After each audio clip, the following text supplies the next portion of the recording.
have it under control. How difficult is for an actor to carry out the vision of the director who has this kind of dreams?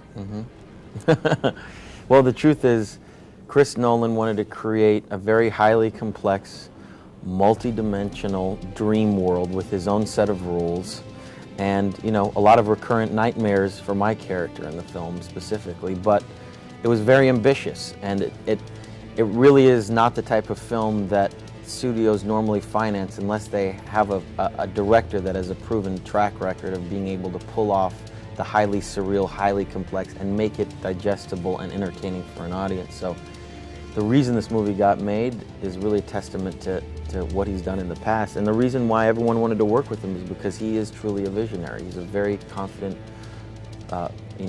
visionary director that has accomplished and pulled off some pretty amazing things cinematically. Cop is a spy, but also a kind of superhero in his dreams. That's true.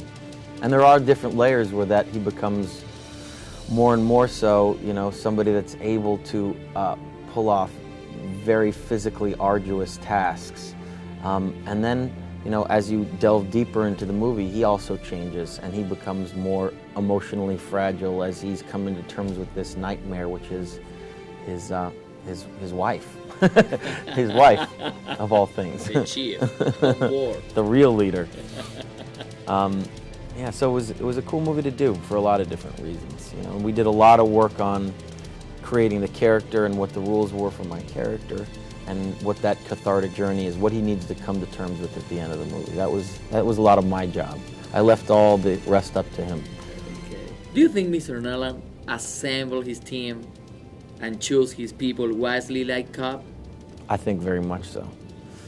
He's very specific about working with actors that are going to take a leap of faith with him, but also are going to bring a certain amount of realism and a lot of thought into what they say and do every day on screen. I don't think he has patience for somebody that doesn't do their homework. This is two very different way to show a love story. Yeah, it is. I mean, absolutely. I haven't quite seen a love story like it, ever. I haven't seen a film like this, ever. I think really, I truly think audiences are going to respond to this movie. It's high concept, it's, at times overwhelming visually, but through the characters, you're also simultaneously learning about the rules of this world. So you're on the journey with the characters as they enter the unknown. So you feel like anything's possible, but you're also with a group of people that is taking that leap of faith. And that's an interesting way to structure a movie. Is this the most surreal concept that you had to share in your real life? I think so. I think this is the most surreal film I've ever done. I haven't really done many science fiction films ever, if any. So this is my first attempt at doing a film like this and trying a film where I didn't necessarily understand the rules before I entered set 100%.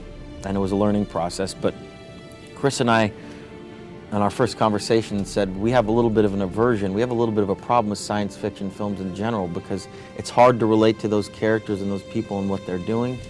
And what's great about Chris is he kind of finds a way to ground you in that science fiction.